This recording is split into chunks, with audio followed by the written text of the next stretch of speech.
Así es, Gastón, porque en realidad, bueno, tenemos que ver que podemos tener ciertos tipos de diabetes, como vos decís, aquella persona que ya envejece con su diabetes, que vamos a tener personas mayores de 60, tanto diabéticas tipo 1, que ya de niños comenzaron y ya envejecen con todo este proceso y carga de enfermedad, como diabéticos tipo 2.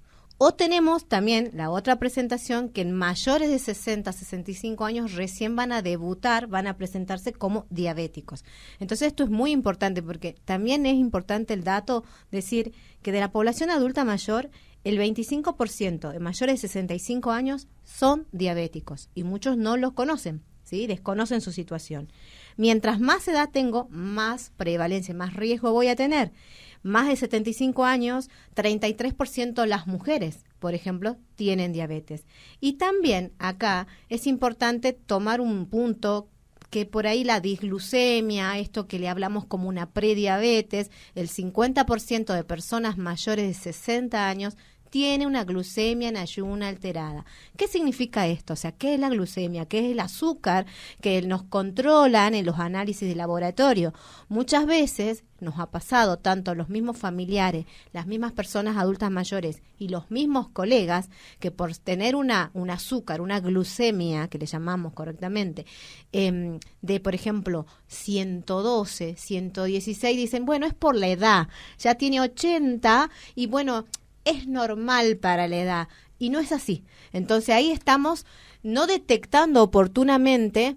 O sea que tener valores por encima de lo recomendado, por más que yo sea adulto, a ver, si yo soy adulto mayor y tengo valores por encima de lo normal, no quiere decir que esto esté bien porque forma parte de esta idea del viejo que ya le pasa porque es viejo, sino que en realidad hasta el último día de la vida uno debería tener valores siempre dentro de los parámetros normales. Exacto. ¿Y cuántos son los parámetros normales? ¿Sí? Ajá. No tiene que ser más de 100. ¿Sí? Ya es más, 100 está tocando el palo, sabemos que está muy justito el valor, ¿sí? Y si bien por la edad va a haber ciertos cambios en el cuerpo, vos imaginate, nuestro cuerpo va envejeciendo. Y el páncreas, que es el órgano que está en la parte abdominal, bien central, como si fuera nuestro cinturón, ¿sí? Nos imaginemos, ese páncreas es el que produce la insulina, que es la hormona tan importante que nos va a ayudar a regular este azúcar que hablamos, ¿sí? La glucosa en el cuerpo, ¿sí? Y muchas veces también esto, por eso la Nutri es muy importante, porque tenemos el prejuicio, bueno, yo no como azúcar, y no viene por ese lado, que ahora lo va a hablar bien la nutricionista, sino que viene por todo nuestra alimentación aporta glucosa, aporta esta sustancia, pero cuando la insulina, que es la hormona, que es como el Pac-Man, quiere ir a agarrar, no puede porque hay mucho, porque no puede porque está deficiente. Entonces estas situaciones pasan en el proceso de envejecimiento.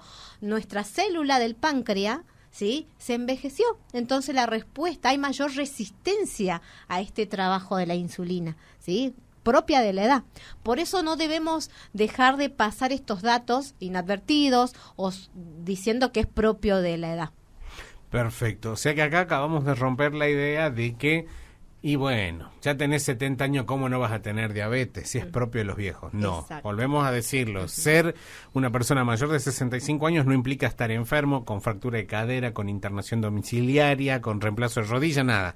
Podríamos tranquilamente ser personas que envejecen, que pueden llegar a tener una enfermedad, pero que además tienen que estar siempre bien controlada. Así es. Y sí, antes de pasar importante al hábito, que es importante la nutrición, detectar de que tenemos esta puede estar un adulto normal hasta 100, que es el valor normal de glucemia, ¿sí?, del azúcar en sangre, para que nos entienda la población, y tenemos este gris, ¿sí?, que es la glucemia en ayuno alterada, que es entre 100 a 125, ¿sí? Entonces, no es normal, eso queremos destacar. Si yo tengo un análisis con 118, tengo que ir al médico. Tengo que ver qué otros factores tengo. Yo siempre les explico a los pacientes que la diabetes es como si fuera un rompecabezas. Vamos a tener una pieza fija, posiblemente como la herencia, por ahí una pieza fija que la tengo. No significa que voy a ser diabético posiblemente. Claro. Depende de los hábitos, sedentarismo, inactividad, la mala nutrición, ¿sí?, el tema del hígado graso, todos otros trastornos metabólicos y todas otras cosas que vamos sumando a este rompecabezas. Si tenemos ese gris, tenemos que evaluar y tenemos que ir al médico. ya más de 126. En 2 ocasiones que nos han tomado, ¿sí?, la glucemia, ya estamos hablando de diabetes. Entonces necesitamos detectar oportunamente.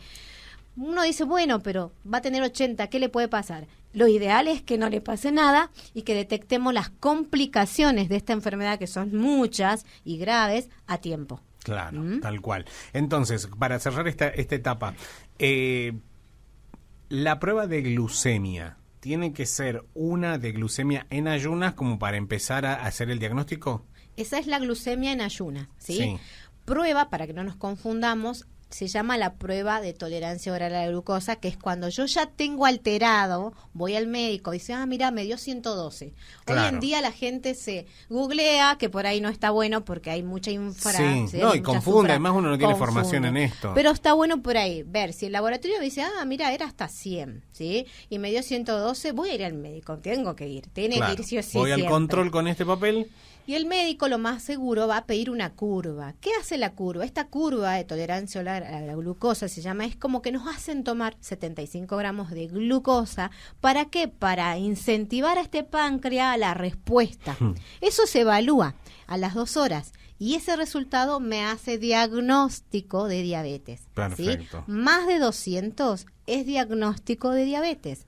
Y acá también podemos tener un gris, que no me dio ni normal ni diabético. Entonces me dio en un gris. Y ahí también hablamos de una tolerancia alterada a esta glucosa. Claro, ¿sí? pero que ya hay que tenerla en cuenta. No hay quiere decir que está tenerla todo en bien. cuenta. No está todo bien, por ende hay que llegar oportunamente. Después te voy a preguntar respecto a qué tenemos que hacer el día antes del examen, porque a mí me pasó que una vez tuve que hacerme uno y yo no le presté mucha atención a cuántas horas de ayuno había que hacer y bueno, así también me fue.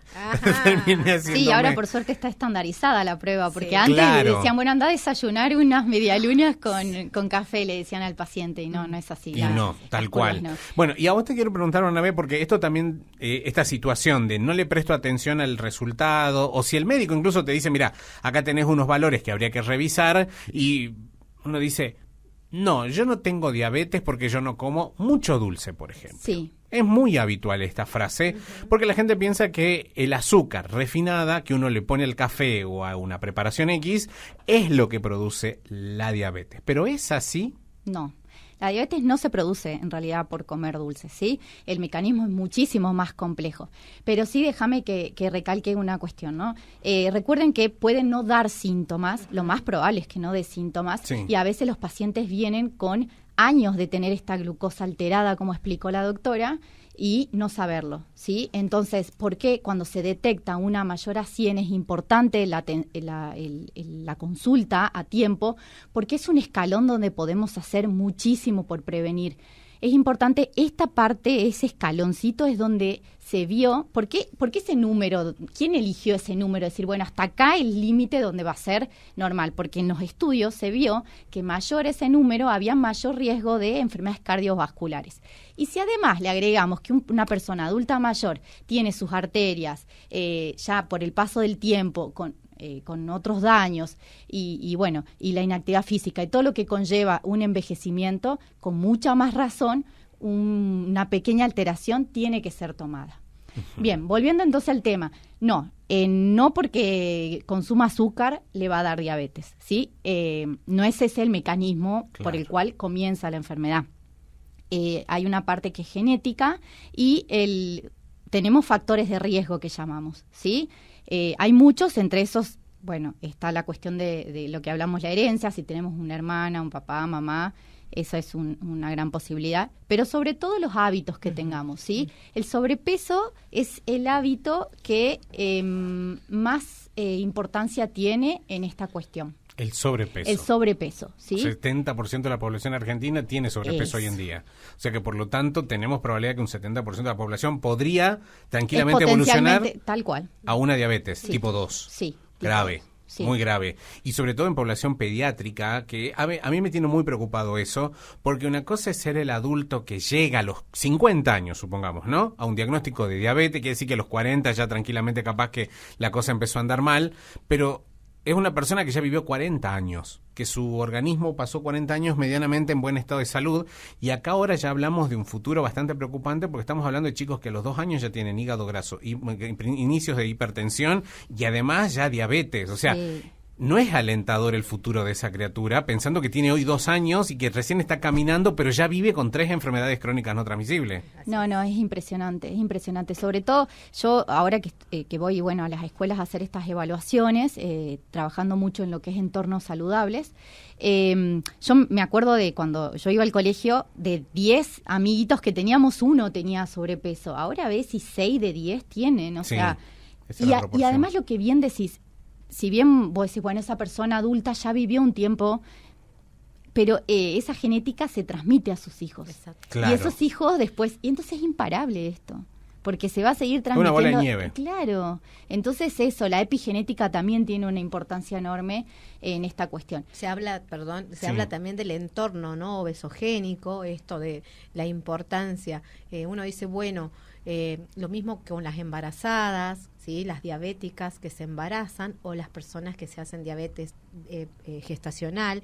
Uno dice, bueno, ya está, pasó, fue un estado por el embarazo, pero todo tiene que ver. La epigenética es muy, muy importante. La otra vez lo charlaba con Rosario Garzón hablando de ese tema, que ella también es especialista en diabetes. Ella decía que hay un error, incluso en los médicos, de no controlar o no derivar al especialista en diabetes a la embarazada, porque por más que solo haya tenido un evento de glucosa alta en el embarazo, a esa mujer hay que controlarla, a ese bebé hay que controlarlo, porque es un indicador que uno ya no puede hacer de cuenta que no pasó. Exacto. Sí. Y ya me imagino pensando que eso cómo va a afectar en el adulto mayor, o sea, son antecedentes que hoy no podemos dejar pasar de lado. Y la embarazada que cursó con diabetes gestacional, después se ve en la práctica que ya no hacen las consultas posteriores, quizás un año después sí se vuelven a hacer el examen, pero después se va perdiendo, ¿no?